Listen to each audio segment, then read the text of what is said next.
इतिहास लोक में आपका स्वागत है दोस्तों। इतिहास पाठ में आज हम पढ़ेंगे यूनानी आक्रमण सिकंदर के विशेष संदर्भ में। इस क्रम में हम एक बार मिल चुके हैं और आज दूसरी बार मिल रहे हैं। मेरे पास जो किताब है उसका नाम है प्राचीन भारत का राजनीतिक तथा सांस्कृतिक इतिहास, जिसे लिखा है प्रोफेसर विमल चंद्र पांडेय ने। यूनानी आक्रमण सिकंदर के विशेष संदर्भ में के पहले अंक में हम देख चुके हैं कि सिकंदर ने जब भारत में प्रवेश किया तो उसे मैदान लगभग खाली मिला। इसका उसने लाभ भी उठाया। पिछले अंक में मैंने यह चर्चा भी की थी कि पुस्तकों में सिकंदर को महान बताया गया है। यह महानता सिकंदर पर थोपी हुई है और यदि भारत के संदर्भ की बात हम करें तो यह निश्चित रूप से उचित प्रतीत नहीं होता।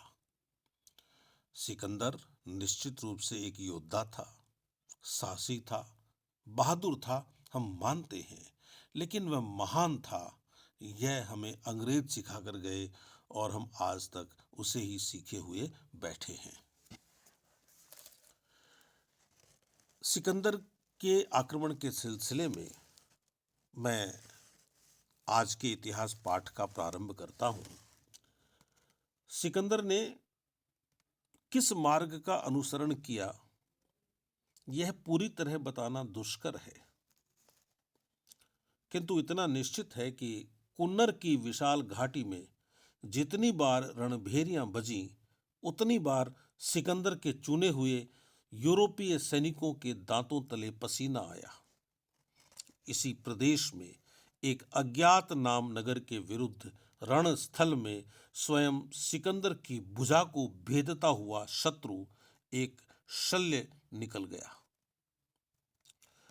प्रतिक्रिया स्वभावतः भीषण होती।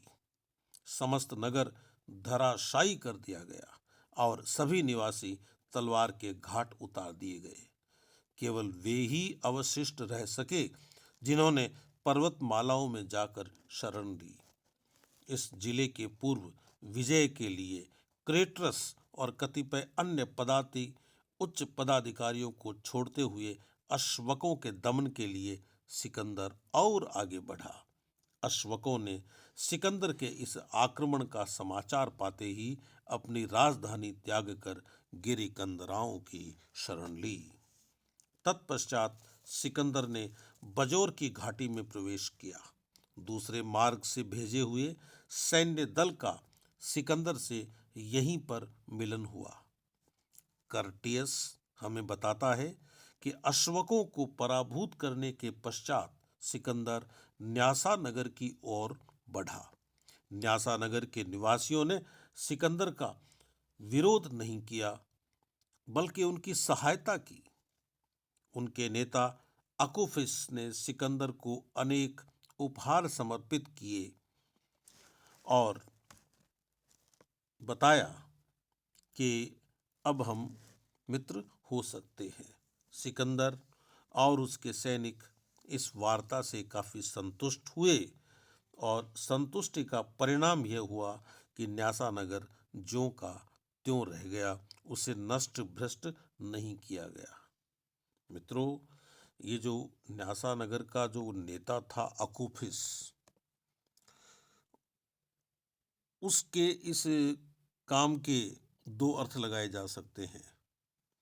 कौन सा काम? कि उसने सिकंदर के सामने समर्पण कर दिया। एक अर्थ तो यह है कि उसने अपनी कमजोरी दिखाई और दूसरा अर्थ यह है कि उसने बड़ी चतुराई से अपने नगर को नष्ट होने से बचा लिया। सिकंदर ने न्यासा निवासियों से 300 अश्वारोही और 100 उच्च कोटि के व्यक्तियों को मांगा और अंत में केवल अश्वारोहियों को ही लिया, क्योंकि व्यक्ति निम्न कोटि के मिल रहे थे। सिकंदर ने मेरोस पर्वत संभवतः कोहे मूर की ओर प्रस्थान किया।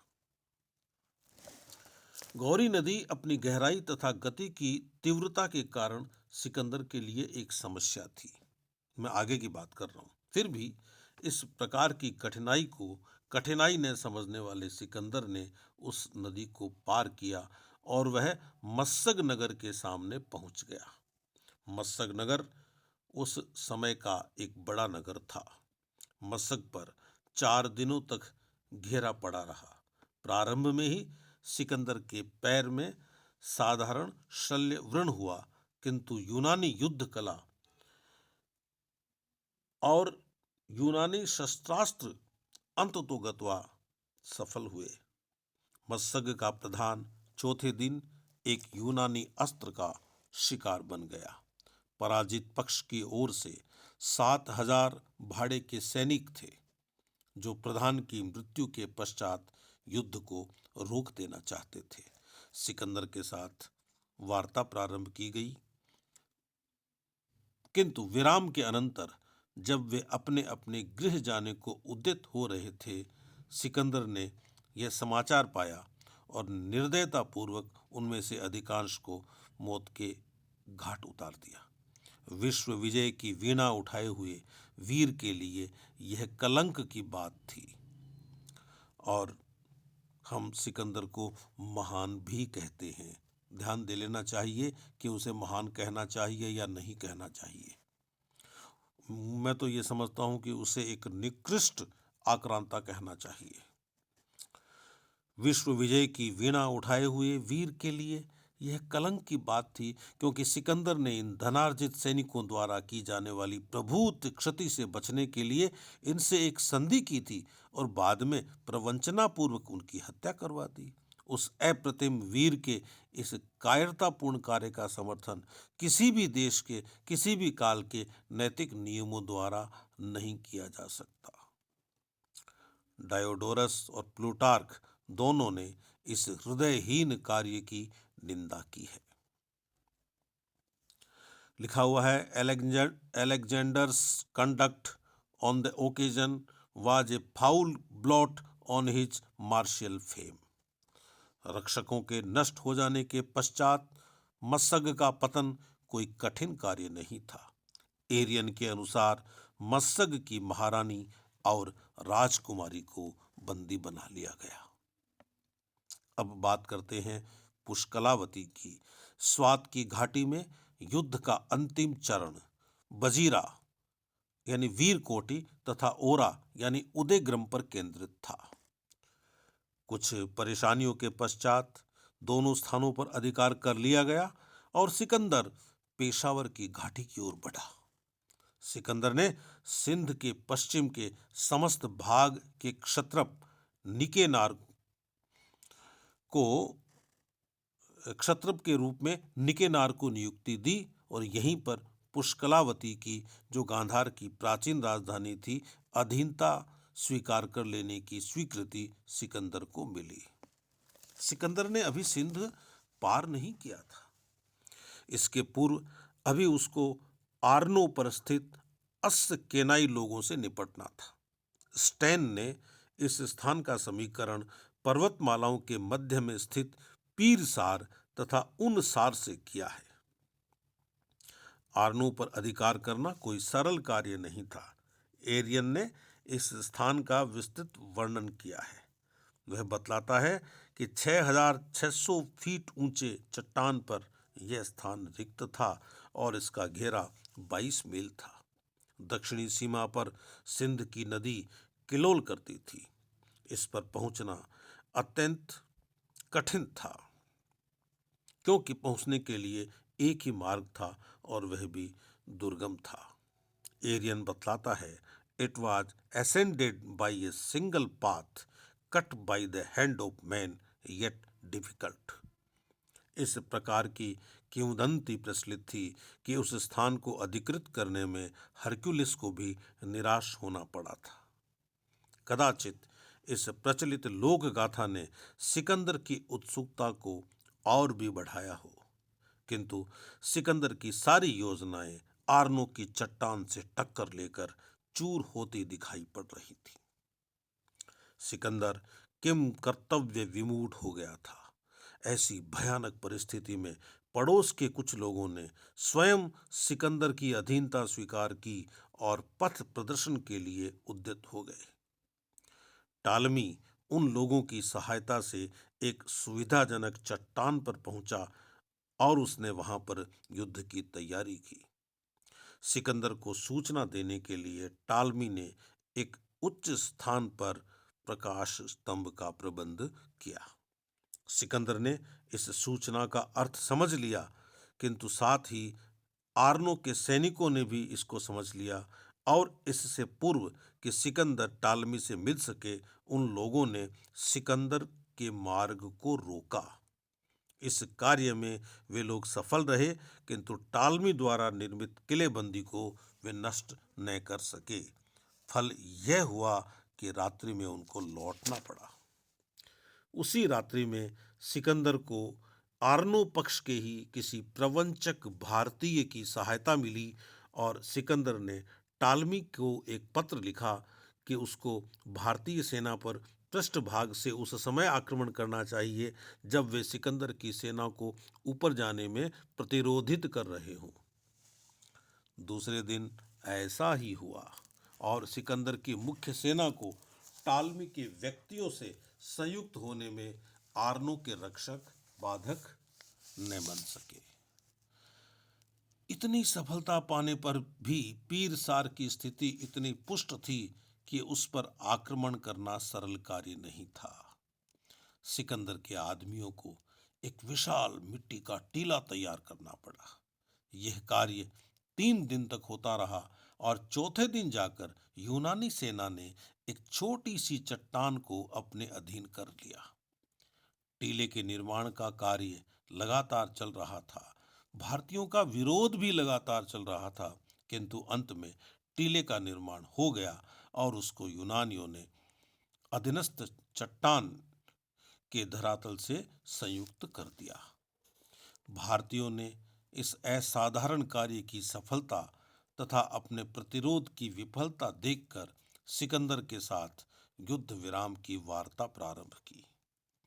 वार्ता समाप्त भी न हुई थी कि रात्रि में उन्होंने स्वगृह लौटने का प्रयास किया। सिकंदर को इसका पता चल गया। पहले तो सिकंदर ने सबको बिना किसी रोकथाम के बढ़ने दिया और अंत में चुने हुए 700 सैनिकों सहित उन पर अप्रत्याशित आक्रमण कर दिया। यह है सिकंदर जिसे हम महान कहते हैं, उसकी बातें अधिकांश काल के गाल में समा गए और सिकंदर का आर्नो पर पूर्ण अधिकार हुआ। सिकंदर ने वहां पर देवताओं की पूजा की और एक दुर्ग का निर्माण कराया। यह घटना ईसा पूर्व 326 ईस्वी के आसपास रखी जा सकती है। मित्रों, सिकंदर के विषय में हम जान रहे हैं कि उसने भारत को जीतने की जितनी कोशिश की थी, भारत के लोगों ने प्रतिकार में भी कोई कमी रखी नहीं। एरियन हमें बताता है कि आर्नो से सिकंदर ने भागे हुए उन लोगों का अनुसरण किया जिनका नेतृत्व मस्सग में मृत्यु को प्राप्त किसी प्रधान का भ्राता कर रहा था। जब सिकंदर डर्टा, जिसका समीकरण पूर्ण रूप में नहीं हो पाया है, पहुंचा तो हस्तियों को छोड़कर सिंध के पार आ गया था। बाद में सिकंदर ने हाथियों को पकड़वाकर मंगवाया। ओहिंद के पुल पर 16 पड़ावों के पश्चात पहुंचने पर सिकंदर ने पूर्ण 1 मास का विश्राम अपने सैनिकों को दिया। पूर्ण रूप से 1 मास का विश्राम। देश की कायरता का प्रतीक तक्षशिला नरेश आम्भी यहाँ पर सिकंदर के आगमन की प्रतीक्षा थाल में पुष्प और रोली सजाए कर रहा था। मित्रों, मैं कह चुका हूँ कि हम जिस काल का अध्ययन करते हैं, हमारी कल्पनाशीलता इतनी प्रबल होनी चाहिए कि हम अतीत तक जा सकें, वहाँ तक जा सकें और ठीक ढंग से जा सकें। उसके बाद ही हम हमारे पूर्वजों पर कोई आक्षेप लगाएं। आगे लिखा है, प्रोफेसर पांडे ने जो उपहार आम्ही ने भेजे थे, उनमें 200 रजत मुद्राएं, 3090 पुष्ट वृषभ, 1000 मेष और 30 हाथियों सहित 700 अश्वारोही थे। सिंध की प्रभूत जल राशि भारतीयों की नासमझी से ही सिकंदर के लिए अबाधित राजमार्ग बनी। सिकंदर लिखित इतिहास में प्रथम यूरोपीय था जिसने भारत भूमि पर पदार्पण किया। तक्षशिला पहुंचने पर स्वागतार्थ आते हुए सैन्य आंधी को प्रवंचक समझकर सिकंदर ने युद्ध की भेरी बजाने की आज्ञा दी। अंत में आंधी कतिपय मित्रों के साथ सैन्य रहित होकर सिकंदर के पास गया और अपनी दीनता तथा अधीनता उसके सामने स्वीकार की। राजनीति के दांव में कुशल सिकंदर ने उसका राज्य उसके पास ही रहने दिया। तक्षशिला में 3 दिन तक सिकंदर ने मनोरंजन किया और चौथे दिन सिकंदर तथा उसके साथियों को स्वर्ण और रजत के सिक्कों को निवेदित किया गया। सिकंदर ने प्रत्युत्तर में फारस में प्राप्त अनेक बहुमूल्य सामग्री तथा अश्वों को प्रदान किया। अनेक भारतीय नरेशों ने सिकंदर की अधीनता स्वीकार कर ली, किंतु वीर शिरोमणि पोरस ने सिकंदर के पास प्रति संदेश भेजा कि वह सिकंदर से साक्षात अवश्य करेगा, किंतु सशस्त्र और रणस्थल में करेगा। सशस्त्र होकर रणस्थल में वह सिकंदर का सामना करेगा, अधीनता स्वीकार नहीं करेगा। पोरस का राज्य विस्तृत था और उसके अभ्युदय ने पास पड़ोस के राजाओं के हृदय में खलबली मचा रखी थी। सिकंदर ने कोनोस को सिंध नदी के पुल को तोड़कर झेलम पर लगाने की आज्ञा दी। फिलिप को तक्षशिला का क्षत्रप बनाया गया। सिकंदर स्वयं सेना लेकर तक्षशिला के 5000 सैनिकों के स्वामी आम्भी के साथ झेलम की ओर बढ़ा।